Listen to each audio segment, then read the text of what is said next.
Welcome to the Season 2 finale of the Attempt Adventure Podcast, a podcast all about finding adventure every day and finding little ways to make your life more interesting. From Dallas, Texas, I'm your host, James Barrett, joined as always by my co-host, Michael DeRosiers in Bangkok, Thailand. Well, James, it is the final episode of the season, and today we are going to be wrapping up our season. We're going to be talking about our years, introducing what we're going to be doing in Season 3. Before we do that, James, we have somebody that we have to thank. Yes, very much so. We would like to thank our good friend Josh for sponsoring an entire year of Attempt Adventure. He very generously donated to us, and Josh, I didn't know you listen. How's it going, buddy? It's been a long time, and I miss you. Yeah. And I can't thank you enough. That's just, it helps us so much. Yeah, absolutely. So for our listeners who obviously don't know Josh, Yeah. he was the third part of our trio growing up back in Texas. And we've had a lot of adventures with Josh. What were your favorite Josh adventures? There was the time when we went to San Francisco. We did go to San Francisco. We stacked cups on him, I think. He was asleep. He was asleep. We did. We threw paper airplanes out of the windows of a very fancy hotel. The Fairmont In downtown San Francisco, which turns out they don't appreciate. I will never be able to stay there again. Not because we got banned for the paper airplanes, but just because I can't afford it. But we also did a whole lot of stuff that wasn't probably okay. It's almost like when you shove a bunch of teenagers into a very fancy hotel, things don't go great. We ran amok. And very little oversight, looking back. True. I mean, on that trip, this was a church choir tour. We somehow, at least me and another person in the church choir, convinced the adults that another, like a college student, was an adult, and were able to just wander San Francisco all day. You guys rode the trolley, didn't you? Didn't you go We rode the trolley. We did everything. Yeah. We had no structure. We just wandered. Josh, thank you so much. You know, Josh, I've known Josh since the first day of third grade. We were Really? Yeah, he was the new student, and we were new student buddies. I was his new student buddy in our third grade homeroom class. Yeah, I don't even want to do the math of how long that's been. Maybe we have to head up to the frozen north of Michigan sometime. I don't know much about Michigan. I liked it the few times I went because I visited Josh in Michigan. Yeah. A couple times. You guys visited me in Waco a couple of times. You guys did some road trips to visit me too. Also great. Yeah, I remember that. We went to Common Grounds, and I'm pretty sure we did tortilla tossing. That sounds right. And you guys came down more than once too. So again, all of those times you visited did definitely blend together. So yeah, so Josh, thank you so much. We are definitely going to have to catch up soon. Our people will call your people. Our people will call you. We don't have any people. No, Josh probably does. He probably has people. Yeah. He's a successful member of society. He is. He's not just some schlub making a podcast. He has of the three of us, he's the only one that has a real job. I know, it's weird. What's that like? He's always been the most responsible one of us. Anyway. So anyway, before we bum ourselves out, James, let's move on. You had a penalty. I did. Well, it's time to pay up, James. You had to plan. You spun the wheel of penalty, and you had to plan a trip for me. So I sat down, and I kept trying to come up with things. I kept trying to plan out, I know it was supposed to, I think, technically be an overnight trip, but I struggled with that because I want you to actually be able to do it. So my idea was that basically to try and as closely recreate the first day that I came, the very first time that I came to Thailand. Okay. To recreate that first day. I'm talking temples. You're talking taking the number 8 bus. Yes. River taxi, all the things. And you got to go to Snoppy. Right. So all the things. You can take Pinky with you because I think that would be fun. And you got to go get the steamed buns. I'll have to look back at our photos. I know we went to the Grand Palace that day because I remember that picture of us in our nice clothes. You remember that we had dressed up in button-down shirts. We were on that old bus on our button-down shirts. It was great. I was going to try and say you have to do it on 2 hours of sleep, but I'm not going to do that to you. I'm sorry I did that to you. Hey, it was worth it. But I was just thinking it could be fun. I feel like you haven't done those things in a long time. No, I haven't. I never get to do the tourist stuff. And I think it would just be fun. And Yeah. I do want you to go get those chicken wings and papaya salad from the Snoppy restaurant. We've talked about Snoppy before. So the restaurant is actually called Somtam Nua, and it's a really good somtam or papaya salad restaurant. But James and I went and we I'm going to make myself laugh just talking about it. We sat down. We sat down in this restaurant. It's a really nice restaurant in a shopping mall. And we turn around, and behind James's head is this like sketch or something drawing Yeah. of Snoopy. Yeah, but it just said Snoppy. Yeah, Snoppy. And again, this was the first day I arrived after 50 odd hours of travel on 2 hours of sleep in a steamed bun. By the time we got to that point, we had done all the tourist stuff and we were like on our way home. We were so like jet lagged, or you were jet lagged, and we were just like punch drunk and exhausted, and that was the funniest thing we'd ever seen. And like I'm pretty sure people were like staring at us because we were laughing so hard at Snoppy. And I know it's not funny to like anybody else, but that's still the funniest thing. And ever since then, we've just called that restaurant Snoppies. It gets even better because you got to go. It might be an expensive day because I feel like it was an expensive day. So just prepare yourself. You got to get the Thai tea from Golden Mount. Oh, yeah. It's not even very good, but it's tradition. Right, yeah. So at the Golden Mount is this beautiful temple. It's one of my favorite places in Thailand. My favorite. I actually talked about it on Amateur Traveler podcast when I did the episode about Bangkok. So it's this sort of artificial hill or man-made hill in the middle of the city, and it's got a temple at the top of it. And you have to kind of climb up. It's like 200 something steps. It's not that far really, but that sort of spiral around the mountain to get to the pagoda on top. And about halfway up, there's a little coffee shop where you can just enjoy the view and kind of sit in this garden that's on the hill. It's really as it goes nice. up. Yeah, it's beautiful. I always have to get the Thai tea because now it's just tradition, which normally Thai tea is like my favorite drink just kind of in the world. But it's not the best one by any means. It's fine. Get the lemon tea. The lemon tea, though, is amazing. And it's always hot, so it's perfect. If you want the Thai tea, you order a cha yin. If you want the lemon tea, you order a cha manao. If you want water, you order nam plau. There you go. Yes. Is that right? I remember that right? Yeah, that's right. Nam plau song. Yeah. 2 waters. But as you climb up the Golden Mountain, you hit the gongs and you ring the bells, and you keep climbing and climbing and climbing. And then you get to the actual temple, and you go in, and you can get blessed. You can say your prayers and give an offering. And then you keep climbing. You get to the roof. And it's the best view of Bangkok that I've seen, at least. And there's always a nice breeze. It's about 20 degrees cooler up there than the rest of it. And it's great. Come to think of it, we filmed that day. We made a video of that entire day. Mm-hmm. And it's actually, I think it's on our YouTube channel, our Attempt Adventure YouTube channel now. I'm going to go check real quick. It will be one of our earliest videos. Oh, yes. The tourist stuff video. Oh, man. I had no beard. Look how skinny we both are. We're both skinny. I love the sunglasses. I'm going to have to watch that. I looked so much more like well put together back then. You had you had a real fancy job. I did. Okay, yeah, I will do that. Maybe you know what? I will film it. I'll make a video of it as well. You don't have to take the bus. I hope it still has like holes in the floor. I know. That's funny. I forget that those videos exist. Anyway, okay, I will do that. I think that's a brilliant idea. I think it's a lot of fun, and I will do that in our season hiatus. The things that I remember, we did all that tourist stuff in the morning. We did Golden Mount and Grand Palace and some of the Old Town stuff. I'm making notes. Steamed buns, Snoppy. Yeah. We also went to several malls.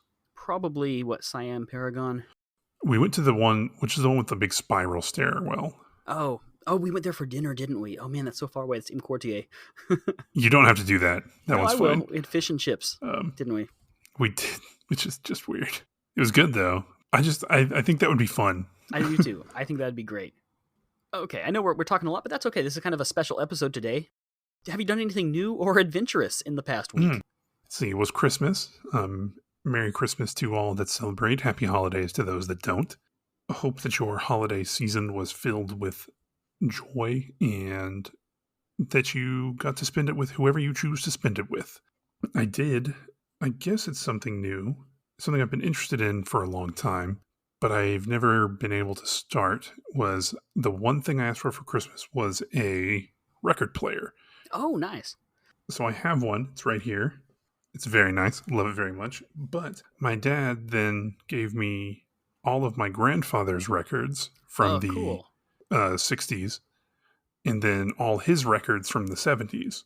So I already have a collection. And so I've been going through those and it's just been a blast. I'll say that's I started a collection. But yeah, so I started that.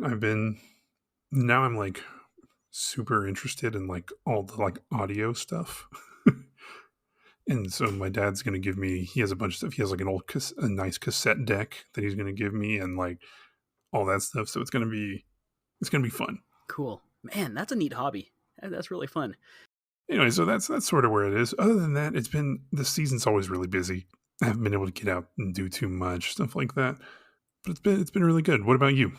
Well, I'm exhausted. I had to go on another visa run last week, and Hmm. it's nice. And people probably say, "Oh man, it's really cool that you get to travel a lot." But When you I was have to, it's not as fun. yeah, exactly, and it gets expensive and it's tiring. But it was nice because it was the first time that my wife was able to go with me in a long time. She was able to get some time off, so we went to Ho Chi Minh City for 3 days. And yeah, it was nice. It was really neat to be down there again. We had been there years ago for about a month. We spent about a month there years ago. We had seen most of the stuff, but it was sort of at the end of our 3 month journey in Vietnam. And by the time we got there, we were tired and we both got a cold for the first Mm. week. So we didn't have the best impression of it the first time. So we were giving it a second chance this time. The food is great. And that's what we like to do when we're traveling. We like to have good food, had some great banh mi. Hmm. Oh, I went to a really interesting cafe that was a hideout for the Viet Cong during the war. And it's a cafe now, but there was this old house and it's got all these like secret passages and trap doors and like hiding places and fascinating. It's like kind of a museum, like a house museum, but it also is a Hmm. cafe. Vietnam is very high on my bucket list of places to go. Where we grew up, there is a very large Vietnamese community, and the food is just It's really so good. good. All of it. Yeah, so well that's always I'm sorry that you have to go, but I I'm know. glad you got to go. No, it was fun. And I am really glad we did. We had some great coffee. I mean, Vietnamese coffee is, I still stand by it, the best in the world. It is really good. I mean, it's just super concentrated coffee on condensed milk. It's delicious. Because, it's kind of like in Thailand too. Tea isn't very big in Thailand. No, Thailand is a coffee No, country. For coffee sure. is. Yeah. Coffee, Vietnam is coffee. So that's always interesting because I think a lot of people if assume tea because tea is really big in other places. Tea is big in like China, nearby countries. Japan, Yes, exactly. Myanmar even. But here in Myanmar. Thailand, it's coffee. Vietnam, coffee. Malaysia, coffee. And it's funny because the tea that is in Thailand typically is flavored. Like it's lemon tea or Thai tea or that sort of thing. But I could be wrong. I don't know. I've No, only you're right. You're right. And I have a theory, not really a theory, an observation that you're either a tea country or a coffee country, you know? And some countries are tea countries, some countries are coffee countries. Thailand's a coffee country. Vietnam, definitely a coffee country. So what I know it's harder to do this because the United States is really 50 countries pretending to be one. Because we're not really either. I would argue more coffee. I was going to say in the past, definitely coffee. I mean, tea's becoming more popular, but I think that still more of a coffee country, I would say. I mean, Yeah. In the South, well, sweet especially, tea. it's Yeah. always been Iced tea, tea. sweet Yeah. tea, and iced tea. The hot tea never caught on But so much. even so, I for every cup Still of tea coffee. people have, I imagine they still have 2 cups of coffee in the morning at work. Yeah, I would argue that the U.S. is a caffeine country. Like, it doesn't matter where it comes from. But coffee, that's true. Coffee yeah, coffee. Especially on, like, the West Coast, like Seattle and the Oh, Pacific coffee. Northwest is very, very coffee. Oh man. Yeah, so that's what I've done recently. And other than that, we haven't really talked much about it yet, but in the last couple of weeks, my mother visited. We had a great visit here. About a month ago, we went up north to Chiang Mai and we saw the Yiping Festival, which is it's the northern version of the Loy Krathong Festival. It's where you've probably seen the pictures where they launch the lanterns into the sky, and it was chaotic. Man, it was chaotic at this festival. I mean, it was so crowded, packed with people, and very little instruction. We had to drive all the way out of town on these songtaos, and probably about almost 2 hours to get out to this field because you can't do them in the city because it's a fire hazard, of course. And it's really good that they drove us out of town, and I'll tell you why in a moment. But we had we got there and we lit our candles and we did all of the Loy Krathong things where you float the float in the water. And then we all gathered in this big field, and it really was like a festival with all these chairs that are centered around this foam pagoda. And they did like a cultural show, like some girls came out and did some like traditional dancing. Then some guys came out and did like a warrior drum dance, and some monks came out and gave a chant. And then they told us to launch the lanterns. And the lanterns are bigger than you would think. They're almost like the size of a person's body. They're huge. Everyone got 2 of them, and they're made of mulberry paper, extremely thin mulberry paper. And you light them from these oil lanterns that are at every row of seats. From the very beginning, like people's were bursting into flame. Because if you make one mistake, it goes up like that. And it's not really that dangerous because it burns out so fast because the paper's so thin. But, they gave everybody 2 lanterns, and I think that's why. Because one of them is likely to get... Yeah. And it was getting kind of chaotic, and it was beautiful. It was so cool to see, but at one point, things were just getting a little bit crowded, and Mom and I decided it was probably time to leave, and so we started making our way out. And I turned around to take one last picture, and I realized that the pagoda had caught fire. One of the lanterns had hit this foam pagoda. Oh, no. They were like rushing to the stage to try to get the microphones and all their sound equipment off of it, and I don't think that they were in time to rescue all of it. It was windier than it should have been, and while the festival itself was beautiful, we were like, yeah, it's time to go. And this was right after that like crowd crush in Seoul. Oh, yeah. And so Mom and I were like, let's get out of here. Because, there was no crowd crush. People weren't really panicking. People just kept launching their lanterns. People genuinely didn't seem to care that this pagoda was burning. But we finally just... They might have thought it was part of it. We had paid for these VIP tickets, which meant we were supposed to be on like a nice van to go back. But at that point, we were so tired, and it was so... I know I keep saying chaotic. Poorly organized. It was really, really nuts. And we finally just jumped on a songtown. And we're like, just take us back to the city. But it was It was crazy. It's probably not something I would do again. It's something I'm glad I've done once, but now I've seen it and I've been there. Yep, that's interesting. Holy crap. Sorry, I'm reading the article. Flying lanterns in Thailand's airspace is punishable by the death penalty. Yeah. It's really dangerous. Yeah, that's very true. And it seems like Thai people themselves are like, this is not smart. Stop it. So that's why you have to do it out of town, at this officially organized event. That's crazy, though. It was fun. That's an experience, for sure. And then we went to Hanoi after that. The goal was to go on an overnight cruise on Ha Long Bay, where they have the big limestone karst cliffs that kind of come out of the water. Like on that, that Top Gear episode where they drive the motorbikes and they have to go over the bay. Yeah. We accidentally, I guess, I don't know if it was just a mistake. I don't know if maybe they're all like this. We were kind of on a party cruise. And so there was this really loud, terrible karaoke going on all night. Yeah, it was fun. Anyway, it was fun. The bay was beautiful, and it's really nice to be able to sleep on the water like that. We did a hike to the top of this viewpoint at one of the islands, and we saw a big cave. So yeah, we had a great time, but it's been kind of a tiring few months anyway. Fun, but I'm worn out, James. That's what I've been up to this year. It's almost over. We've almost made it. We have. Well, let's talk about that then. What are you going to do next year? Last year at the beginning of this season, we sat down and we talked about our adventure resolutions, and I know I haven't necessarily achieved them, but let's talk about next year. Let's not look back. Let's look ahead, right? For me, I want to, just be better about this show.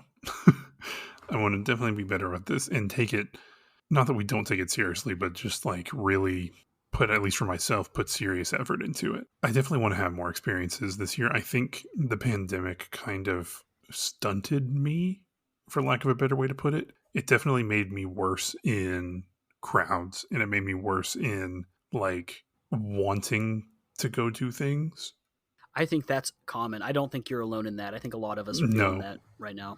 Like, I know I got very set in my ways and very, very homebody kind of. And then, like, if there is something I want to do, the smaller inconveniences start to get to you more. Like, oh, it's crowded. Oh, there's traffic. Oh, there's this. Like, it starts to frustrate me easier than it used to. And so I want to work on that because I don't want to not experience things because it's crowded. It's hard. It's hard when you spent 2 years cooped up, not doing anything, and then are trying to get back into living life. My wife and I, we traveled a lot during the pandemic and we got used to stuff not being crowded.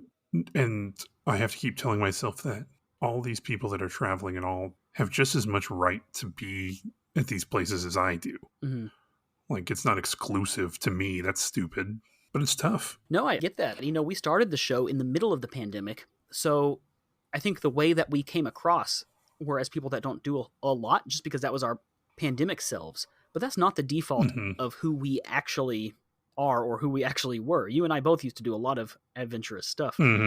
But I feel like it's become kind of the default. And for me as well, I want to try to do more things. I want to get outside more. I want to take more opportunities that come my way. Yeah. I want to go and spend more time in nature this year. Doing cultural experiences as well, because I tend to focus on getting into nature more than the other way, but both are great. Where I live at the moment isn't super great for that, but I live in a state that's full of culture. Yeah, I think you'd be surprised. I think if you start searching, and it can be hard to find it, but I bet you might be surprised about the things that you could find. And that's sort of my goal. And yeah, I want to get out more too. I don't want to be holding myself back because of routine or because of complacency or because it's what I'm used to, It reminds me of that great quote by Bear Grylls where he talks about the comfort zone and he calls it a comfort pit. It's comfortable, but you get stuck there and you actually have to climb your way out of it.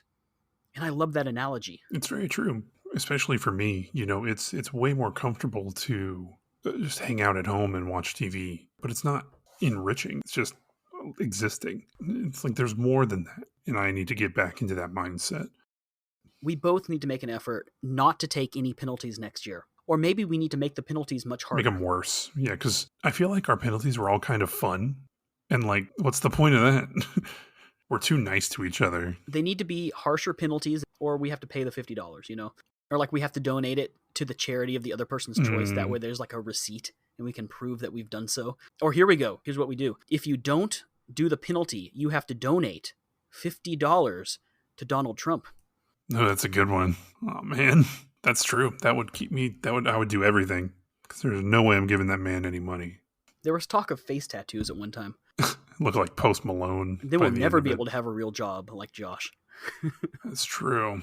But yeah, I think this year I want to work on my mindset and sort of get back into that frame of mind where I want to do these things. Because like now I'm to the point where once I do them, I really enjoy them. Once I start, I enjoy things, but getting started has become very difficult for me. And so I want to get rid of that because that's no good. I'm that way nowadays, and I don't know if it's the pandemic or what, but I'm that way about social things, hanging out with people, meeting people in real life. It's very like, much so. I don't want to get out. I don't want to do something, but I always have fun when I do, and I always feel great afterwards. I'm very much that way. Always have been, especially with social things. It's like it makes me super nervous. And then once I'm there, I'm fine. But I don't want to do it until I get there. And then it's the best thing. So I don't want to set any like super concrete goals, but I do want to necessarily work on my frame of mind, my state of mind.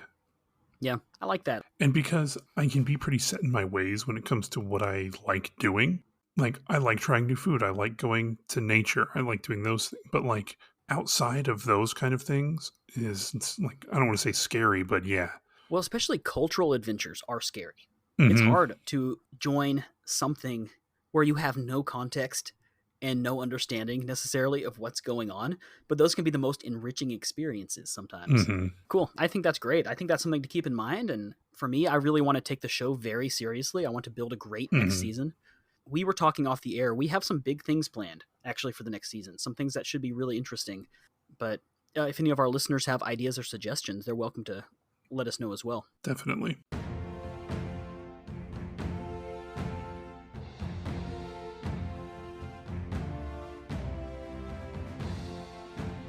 Well, James, It is time for the very final adventures in the news of the season. And this week, for the last time, at least for this year, it is your turn, James. What have you got for us today? I have a wonderful website. Michael, I want you to get on your computer and type in adventurecats.org. Okay. Adventure Cats is one word. Okay. Adventure Cats. Michael, you're a cat person. I am. I'm a cat person. Yes. And so I think this is great. Here, they have a book, Living 9 Lives to the Fullest. Yes, your cat can hike, camp, sail, and more by Laura J. Moss. You know, I have 2 cats. When we got our youngest cat, I had a plan to turn her into an adventure cat. And the thing is, she was too wiggly to get the harness on. And so I've considered trying again. Unfortunately, your cat can't really. Not really. He's blind. Yeah, so it would be a little difficult and probably not as enriching. He would not enjoy it. He'd be like, I don't know where anything is out here. No, his world is very small. It is, and very dark. But he's happy. He is. So I just thought this was fun. This is hilarious. They have a great Instagram full of pictures of cats on adventures. I love adventure cats. There's a kayak cat. There's a mountain climbing cat. There's an RVing cat. You know, I want to read the book. People always take their dogs everywhere. Why can't I take my cat everywhere? What? That's not fair. I think it'd be fun. You could leash train your cat. I think that's just hilarious. Wander around with your cat. That is great. That's such an uplifting way to end the season. I love that. So everyone go check out adventurecats.org. Buy the book. Follow them on Instagram. Yeah. Thank you for joining us for the Season 2 finale of the Attempt Adventure podcast. We appreciate you listening. If you want to see more of us in the meantime until Season 3 begins, which will be very soon, go and check us out on our website, attemptadventure.com. There you can find show notes, pictures, videos, just good stuff on there.